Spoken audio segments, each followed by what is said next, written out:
We're now going to be taking a look at the Ionian mode, which could also, of course, be called the major scale, the C major scale, or Ionian mode, measuring from this C note, looking at all the intervals around that C note. Let's do a quick recap as to why that is going to be an important thing to do.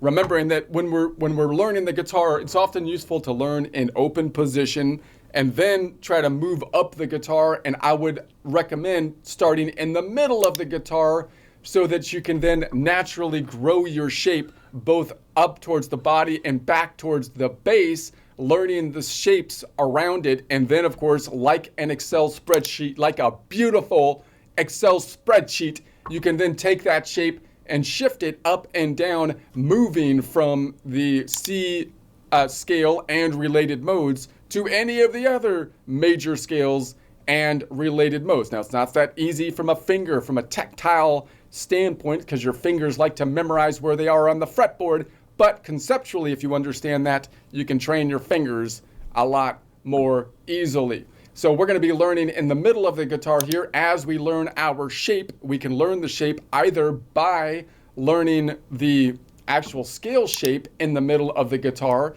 which you can base on the caged system if that's one way that you want to see it. In other words, if I moved up the G shape to this shape, I can see my C major chord in a G shape. This looks like a G shape, but it's going to be playing a C chord. So that's one way that you can label, or you might just call it position 1 generically, like many do as well. So if I played from A to A, pentatonic wise, 5 notes, 7 notes would look like that. So that's why I start that most common shape in the middle of the guitar, because it's playing a C major scale. Although if we play the start of the shape, it's going to be playing the minor scale. We can also learn this shape by formula, whole, whole, half, whole, whole, whole, half, which most people apply to a piano structure, meaning we're usually going to learn the formula on the top 2 strings. Most people do, because you want to learn the notes on the top 2 strings. That's often the most helpful way to learn the notes. People often don't use the formula as well when they're moving from one string to the next string. The other problem with the formula is that many guitar players, at least in my experience, don't really start to really utilize the formula for other modes, right? We learn whole, whole, half, whole, whole, whole, half from the major scale, and we don't really look at it in terms of the Dorian, the Phrygian, which is basically the same shape, just starting from a different perspective. We use it basically kind of just to memorize the notes on the top 2 strings. So I might get into a worksheet on that and like how we can use that formula more constructively, even though we're not in just a linear thing, but we have the stacked strings on top of them, which are kind of like stacked pianos on top of each other that we have to kind of deal with here. All right, and then of course we can learn this with the intervals, and that's what we're working on here. Now, learning with the intervals is going to be useful because that allows us to build chord constructions pretty easily by the intervals. Most people learn chords in open position, then they learn bar chords, which is a form of caged learning system. Usually the bar chords that we think about, or the part of the cage system we used most often, are going to be the E shapes, E major, E minor bar chord shapes from the top string, and A major and A minor bar chord shapes from the A string, from the second string down.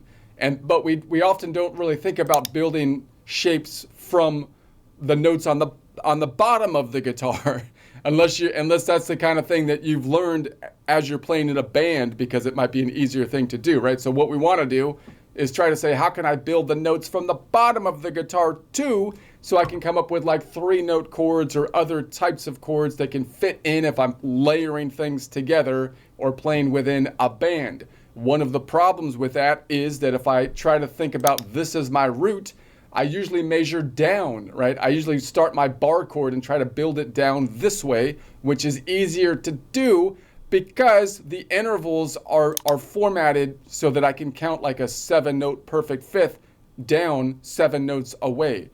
But I'd also like to be building from up above it, which means I have to look at the inverse distance if I want to count out the actual interval.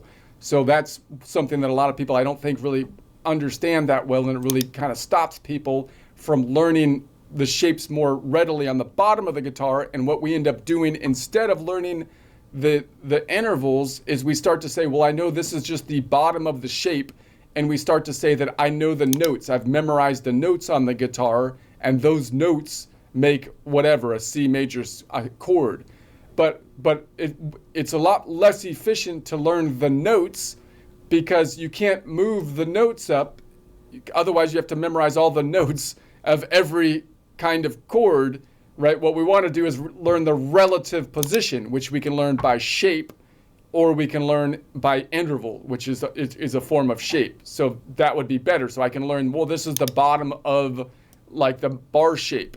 And so I can learn it kind of like that. But if I can actually list out the intervals, then I can prove it to myself, and then I can move it up and down the guitar. And even if I don't know exactly what I'm playing, I can at least say this is still whatever, a C chord, a C major chord, if I played like this shape, down here. That's going to be the idea. So we want to learn it in the major scale. I want to learn all these intervals in the major scale. And then I'd like to compare all the other modes. So I can compare all the other modes to the major scale. That's what we do in Western music. We know that the 1, 4, 5 are the major chord constructions. They have a major third to them. The 2, 3, 6, and the 7 have a minor third in them. I would call them all minor chord constructions. The 7, however, also has a flat fifth in it. So that's going to be basically the idea that we want to do. So we want to know the major scale backwards and forwards because it's going to be our Rosetta Stone that we compare everything else to. So what does it have in it from interval? The other thing, by the way, learning at the bottom of this guitar is that we need to know that this tectonic plate shifts to the right.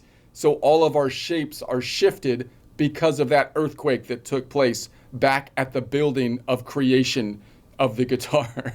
So we have to know that because all of our shape's going to be thrown off. And that's the other thing that we're going to want to learn on the bottom of this guitar as we measure from down here. Okay, so we have a 0 note away perfect first, a 2 note away major second, a 4 note away major third, 5 note away perfect fourth, a 7 note away perfect fifth, a 9 note away major sixth, an 11 note away major 7. If we went to the relative minor mode, which would be the Aeolian mode, the 6th mode, then you would expect all of the majors to flip to minors and the perfects to remain the same. The perfects do remain the same. Almost all the majors flip to minors by flattening them, except for the 2nd, which remains a 2 note away major 2nd. Once we do that, we can compare the other major scales, the 4 and the 5, to the Ionian, which will only have one interval difference, and we can compare the minors, the Dorian and the Phrygian, to the minor mode, which will only have one interval difference. And that way we can build all of the modes we can by interval. And then the Locrian is a minor mode, so it's kind of like the minor mode, but it has a flat second, so it's like the Phrygian, and it has a funny flat fifth on the Locrian because it's crazy. All right.